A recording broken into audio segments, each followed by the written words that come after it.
Capital TV देख रहे हैं। मैं हूं आपके साथ समीक्षा तिवारी। कुछ तो बात है कि हर बार विकास की राह में सवाल खड़े हो जाते हैं। जहां देश आगे बढ़ना चाहता है वहीं कदम रोकने की बातें हो जाती हैं। ग्रेट निकोबार प्रोजेक्ट पर घमासान छिड़ा हुआ है और इस बार निशाने पर है राहुल गांधी, जो इसे विनाश बता रहे हैं।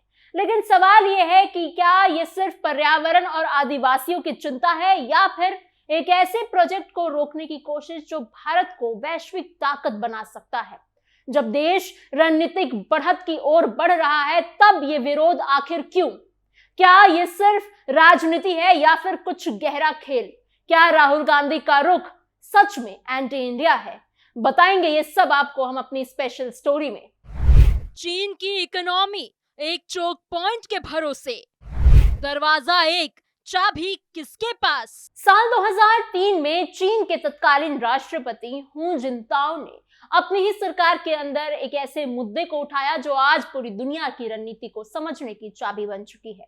उन्होंने अपने नेताओं को चेतावनी दी थी कि चीन एक बहुत बड़ी समस्या में फंसा हुआ है, जिसे उन्होंने मलक्का डिलेमा कहा।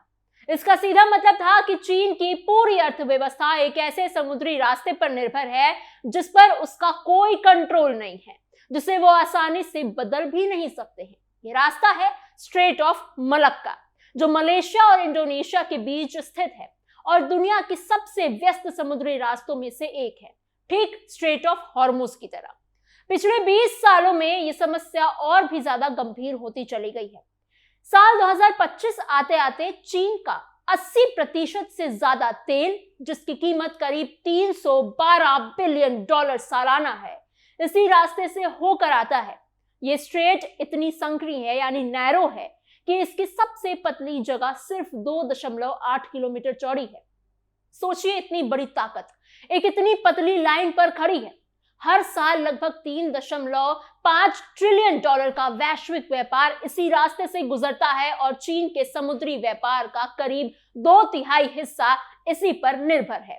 चीन हर दिन 15 मिलियन बैरल से ज्यादा तेल का इस्तेमाल करता है, लेकिन उसमें से सिर्फ 3.7 मिलियन बैरल ही वो जमीन के रास्ते यानी पाइपलाइन के जरिए ला पाता है। बाकी सब समुद्र के रास्ते से आता है और वही एक रास्ता है स्ट्रेट ऑफ मलक्का। इसका मतलब यह है कि अगर कभी भी इस रास्ते में कोई भी रुकावट आती है तो चीन की पूरी अर्थव्यवस्था पर सीधा सीधा असर पड़ेगा। यही कारण है कि बीजिंग इस एक बॉटलनेक से डरता भी है और इसे पूरी तरह ठीक भी नहीं कर पा रहा। अब जरा भारत की स्थिति को समझिए।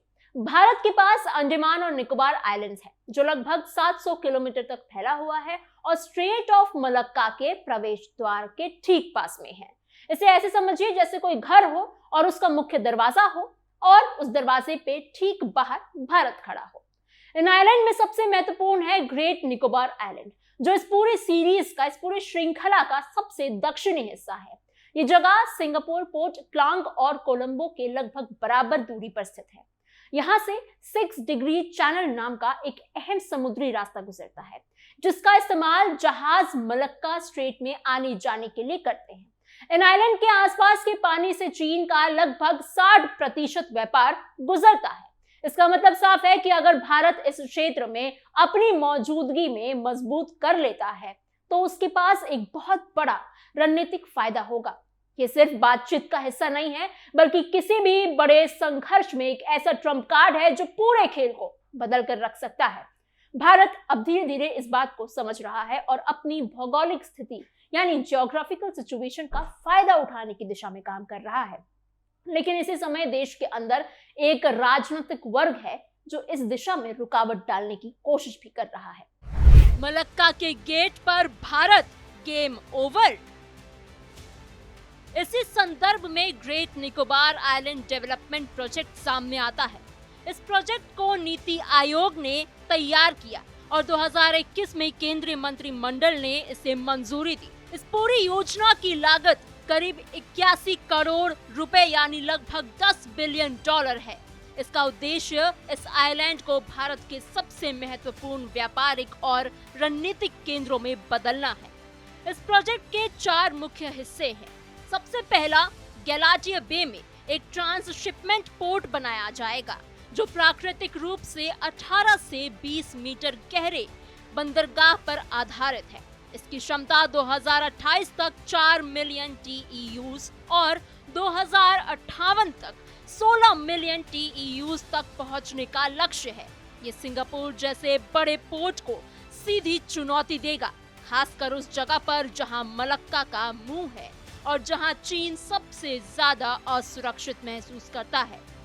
दूसरा, यहाँ एक इंटरनेशनल ग्रीनफील्ड एयरपोर्ट बनाया जाएगा जिसकी रनवे लंबाई 3,300 मीटर होगी और जो बड़े विमानों को संभाल सकेगा। तीसरा, 450 मेगावाट का सोलर और गैस आधारित पावर प्लांट बनाया जाएगा। चौथा, अंडमान और निकोबार की त्रिसेवा कमांड को और मजबूत किया जाएगा ताकि ये एक फ्रंट लाइन सैन्य केंद्र बन सके जिसमें नागरिक और सैन्य दोनों तरह की सुविधाएं होंगी। इस प्रोजेक्ट का एक बहुत बड़ा आर्थिक पहलू भी है। आज भारत का लगभग 40% ट्रांसशिपमेंट व्यापार कोलंबो के जरिए होता है और देश का 25% माल विदेशी बंदरगाहों के जरिए ट्रांसशिप होता है। इसका मतलब है कि हर कंटेनर जो भारत के बजाय किसी विदेशी पोर्ट से गुजरता है वो भारत के लिए आर्थिक नुकसान और रणनीतिक कमजोरी दोनों है। गैलाडिया बे का पोर्ट इस निर्भरता को खत्म कर सकता है और भारत को दुनिया के सबसे व्यस्त समुद्री मार्गों में से एक प्रमुख खिलाड़ी बना सकता है। अब अगर चीन की रणनीति को देखें तो पिछले 20 वर्षों में उसने एक नेटवर्क खड़ा किया है जिसे स्ट्रिंग ऑफ पर्ल्स कहा जाता है। इस शब्द का इस्तेमाल पहली बार 2005 में बूज एलन हैमिल्टन की एक रिपोर्ट में किया गया था जो अमेरिकी रक्षा विभाग के लिए तैयार की गई थी। इस रणनीति के तहत चीन ने कई देशों में पोर्ट और सैन्य सुविधाएं विकसित की है। पाकिस्तान में ग्वादर पोर्ट जो हॉर्मुज के पास है और ऊर्जा सुरक्षा के लिए बहुत अहम है। श्रीलंका में हैम्बेनटोटा पोर्ट जिसे 99 साल के लिए चीन को लीज पर दिया गया है। म्यांमार में कियाकाफियो पोर्ट जहां की पाइपलाइन सीधे चीन के यूनान प्रांत तक जाती है। इसके अलावा म्यांमार के कोको आइलैंड, मालदीव और अफ्रीका के जिबूटी में भी चीन ने अपने सैन्य मौजूदगी बनाई है। इस पूरे नेटवर्क का उद्देश्य साफ है, भारत को घेरना, उसकी नौसेना की गतिविधियों पर नजर रखना और अपने व्यापारिक रास्तों को सुरक्षित करना, खासकर मलक्का जैसे चोक पॉइंट्स को ध्यान में रखते हुए। देश बना रहा पोर्ट, राहुल क्यों लगा रहे पॉज? चीन टेंशन में, राहुल ऑब्जेक्शन में। इसके जवाब में भारत ने नेकलेस ऑफ डायमंड्स नाम की रणनीति बनाई है। इसमें भारत ने ओमान के दुक्म, इंडोनेशिया के साबांग और सेलेशियस जैसे स्थानों पर अपने पोर्ट एक्सेस बढ़ाए हैं। इसके साथ ही क्वाड देश यानी अमेरिका, जापान, ऑस्ट्रेलिया के साथ मिलकर अपनी नौसेना को मजबूत किया है। लेकिन इस पूरी रणनीति का सबसे अहम हिस्सा ग्रेट निकोबार ही है। गैलेटिया बे में एक मजबूत पोर्ट और सैन्य बेस बनाने का मतलब है भारत सीधे मलक्का स्ट्रेट के प्रवेश द्वार पर अपनी मौजूदगी दर्ज करा लेगा। ये कोई आक्रामक कदम नहीं है, बल्कि अपनी भौगोलिक स्थिति यानी ज्योग्राफिकल सिचुएशन का एक तार्किक इस्तेमाल है। अब अगर इस पूरी स्थिति को समझने के लिए एक उदाहरण चाहिए तो स्ट्रेट ऑफ हॉर्मुज को देखिए। फरवरी 2026 में ईरान ने दिखाया कि किसी महत्वपूर्ण समुद्री रास्ते के पास बैठकर किस तरह से पूरी दुनिया के व्यापार को प्रभावित किया जा सकता है। जब अमेरिका और इजराइल ने ईरान पर हमले किए तो ईरान ने सीधे युद्ध करने के बजाय स्ट्रेट ऑफ हॉर्मुज का इस्तेमाल किया। उसने ड्रोन, मिसाइल और खतरों के जरिए इतना दबाव बना दिया कि शिपिंग कंपनियां और बीमा कंपनियां पीछे हट गई। तेल की कीमत $100 से ऊपर चली गई और दुनिया भर की अर्थव्यवस्था पर असर पड़ा। ध्यान देने वाली बात यह है कि ईरान को हर जहाज डुबाने की जरूरत नहीं पड़ी, सिर्फ खतरे का माहौल बनाकर ही उसने इतना असर डाल दिया। अटलांटिक काउंसिल ने मार्च 2026 में कहा कि सीमित ताकत का सही जगह पर मौजूदगी ही काफी है बड़े समुद्री रास्तों को बाधित करने के लिए। CSIS ने भी माना है कि ये क्षमता लंबे समय तक बनी रहती है। ईरान ने तो यहां तक ये किया कि उसने हॉर्मुज स्ट्रेट को एक सौदेबाजी का हथियार बना लिया। उसने कहा कि अगर उस पर दबाव हटाया जाए तो वो रास्ता खुल सकता है। अब ये बात मलक्का पर भी लागू होती है।